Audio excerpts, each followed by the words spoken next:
Jadi kita hari ini namanya judulnya tanda ciri ibadah diterima.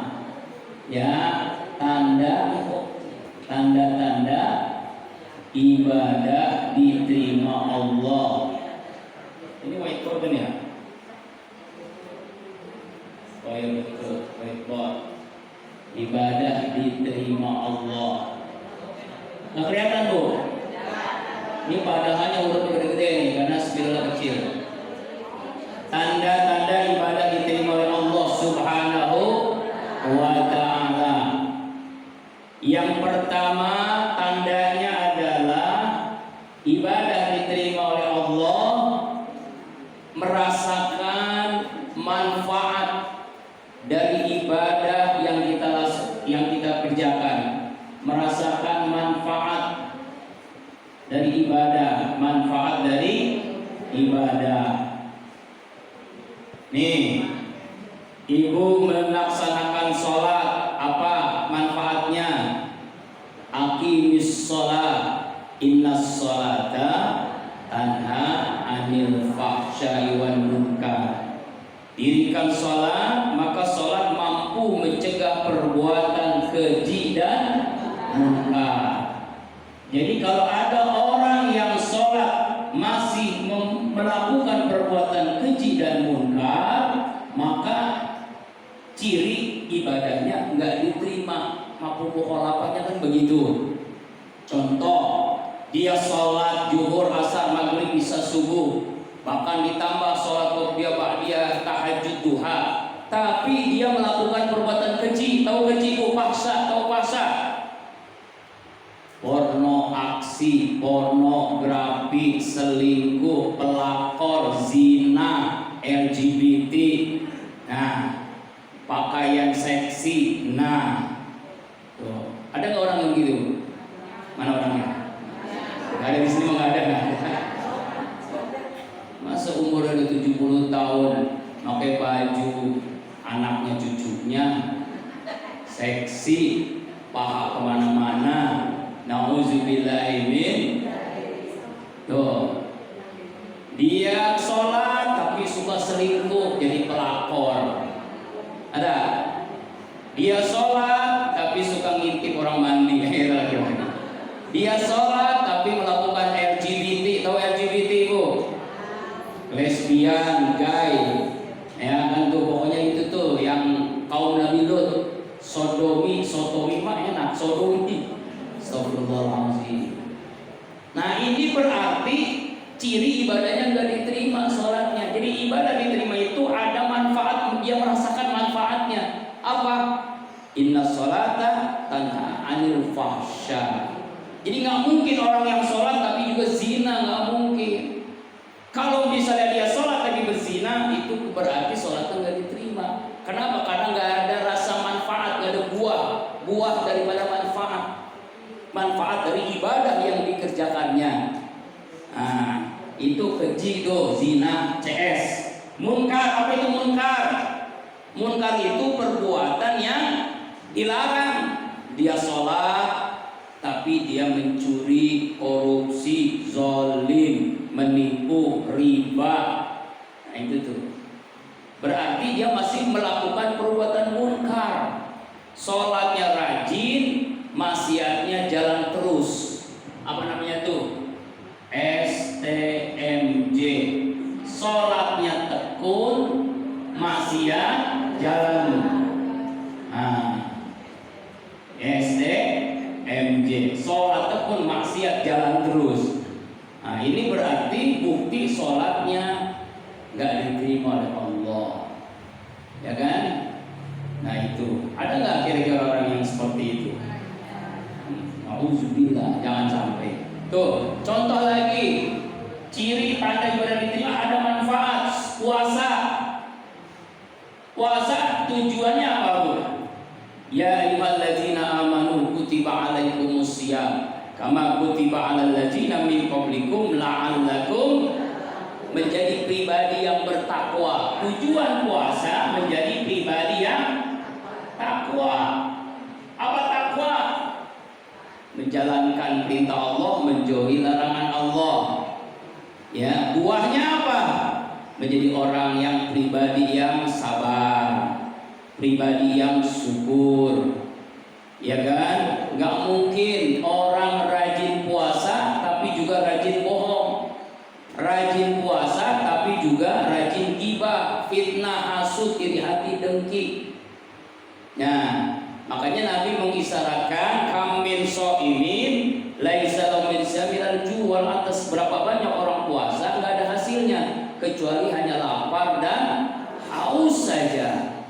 Kenapa? Karena dia puasa tapi juga bohong. Bahkan anaknya diajarkan berbohong. Contoh, tukang kredit datang ke rumah lalu bilang ke anaknya, "Tong, Neng, ntar bilang mama nggak ada," padahal mamanya lagi nyuci. Itu ngajarin bohong. Udah bohong ngajarin bohong lagi, dosanya 2 kali lipat. Ada yang begitu ada? Orangnya di laut sana ya. Dia puasa tapi ngomongin orang jalan terus, ngerumpi, gibah, gosip, cek insen, halus seperti insen, silet, kisah itu suka baca. Ya Allah, ya Bu ya. Hati-hati nih Bu. Ya. Nggak ada di sini, nggak ada. Itu Ustaz tuh, padahal istri cantik banget tadi, cerai. Ini kan buat Ustaz aja istrinya. Aduh, cadarnya dibuka gitu supaya bisa nyari duit katanya. Tahu ya, aduh, rumah tangga orang dibahas. Allah bertiba. Dia puasa tapi hasud, iri hati, dengki. Ya, apa itu? Enggak melihat orang lain senang ketika susah. Ya, susah melihat orang senang, senang melihat orang lain susah. SMS itu hasud, iri hati, dengki itu. Tetangga beli motor baru meriah, beli mobil baru rumah sakit. Ya Allah, umroh mati. Ya Allah, mikirin nikmat yang Allah berikan kepada orang lain. Ini namanya hasud, iri hati, dengki. Ciri puasanya nggak diterima. Ya, ciri ibadah puasa diterima terjadi perubahan, ada manfaat yang dia rasakan. Makanya kenapa setelah puasa Ramadan kita sunnah puasa Syawal. Setelah Syawal kita masih ada lagi puasa sunnah bulan haram, Dzulqa'dah. Ini kan Dzulqa'dah, nanti Dzulhijjah. Bahkan Dzulhijjah itu puncaknya tanggal 9, puasa Arafah. Ketika duyufullah jamaah haji sedang wukuf Arafah, kita yang tidak puasa sunnah puasa. Itu kan luar biasa pahalanya. Tapi yang paling penting bukan hanya pahalanya, bagaimana buah dari puasa dirasakan. Jadi kalau kita puasa tapi tetap melakukan perbuatan yang dilarang, berarti puasa kita nggak diterima oleh Allah. Tuh, yang kedua. Contoh lagi yang ketiga, ibadah apa lagi? Zakat. Zakat dia keluarin, tapi dia menjadi orang yang bakhil, bin pelit alias kikir, bin medit alias buntut gasiran, pantat kuning, apalagi dah. Nah, zakat dia keluarin, bener emang. Zakat fitrah doang, zakat hartanya enggak. Kenapa? Katanya uangnya kurang ya. Dan zakat fitrah pun itu ya Allah ya Rabbana, beras yang paling murah yang banyak mutunya. Ketika lagi makan beras Cianjur yang harganya mahal, ketika lagi zakat fitrah yang paling murah, ada nggak? Nauzubillahimin. Nah, harusnya zakat itu kan arti suci, hatinya fitrah, hartanya suci. Nah, tapi dia setelah zakat orang yang pelit. Tuh, harusnya apa? Selesai dia zakat menjadi orang yang dermawan, pribadi yang dermawan. Tuh, harusnya begini. Ya, makanya selesai zakat dia ngapain? Apain Bu? Ada namanya infak, ada namanya sedekah, ada namanya wakaf, ada namanya kurban, ada namanya santunan ya, santunan yatim, ya kan? Janda-janda tua disantuni, janda-janda muda. Allahu Akbar. Jadi menjadi pribadi yang dermawan. Tahu Bu bedanya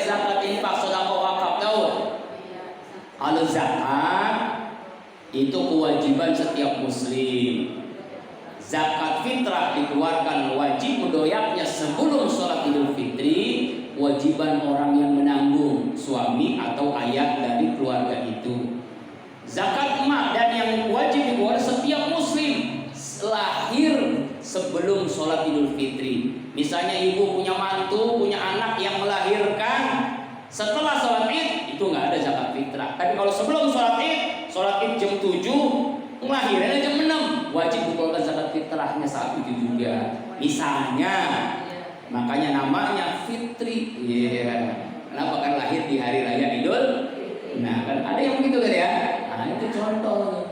Tapi kalau zakat mal wajib dikeluarkan kalau mencapai nisab dan haul. Nisab hitungan selama sebesar punya uang 85 gram emas.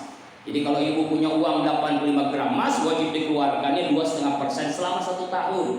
Mungkin diantaranya kalau 1 gram 1 juta, berarti setahun ibu punya uang 85 juta, wajib dikeluarkan 2,5% itu zakat. Lalu ada infak. Infak itu apa? Infak itu kita dapat rezeki langsung kita keluarin.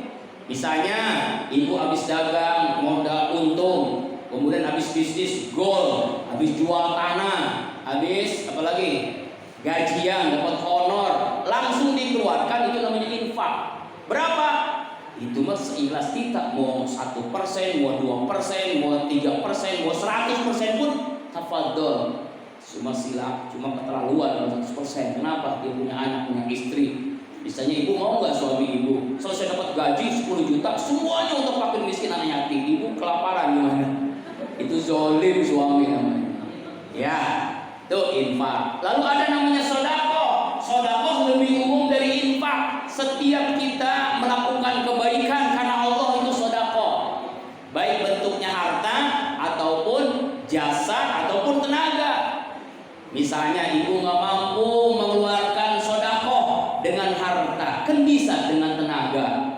Sampah dibuang pada tempatnya, melihat ada sampah, ada apa, kita ambil begitu kan, kita bersihin. Tuh. Ya, bisa tenaga. Misalnya ibu nggak mampu memberikan harta, senyum sedekah. Jadi kalau ada tukang amin datang ke rumah ibu, senyum aja. Insya Allah tukang amennya ngomong, gua nggak perlu senyum lu.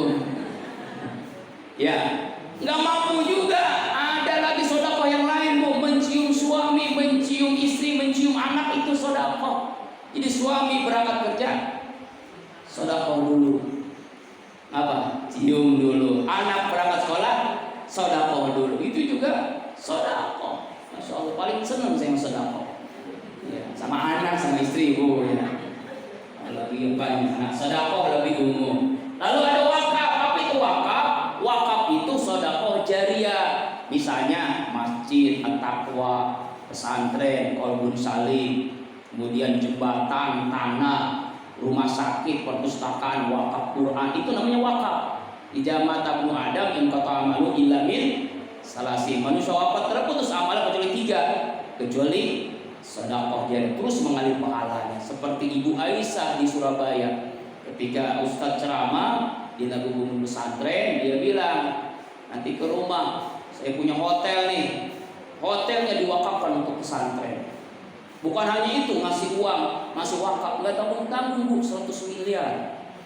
Kapan ya Ustadz dapat ketemu orang yang begitu ya? Ustadz bilang nih, Ustadz lagi bangun pesantren ya, ini 100 miliar Ustadz. Masya Allah. Ada butuh Ibu Aisyah. Itu namanya wakaf. Lagi itu yang lagi viral juga di Bekasi, Bojongkoneng. Itu satu kelurahan ya, berapa RT itu, berapa RW diumrohin semua. Ya Allah, itu sultan orang kaya. Ya Allah, kami dermawan. Jadi ciri ibadah zakat diterima kalau kita menjadi pribadi yang dermawan. Nah, apalagi ciri haji kita diterima, apa cirinya? Menjadi pribadi yang mabrur. Apa mabrur? Mabrur itu albiru, kumpulan kebaikan-perbaikan. Inginnya bermanfaat buat dirinya,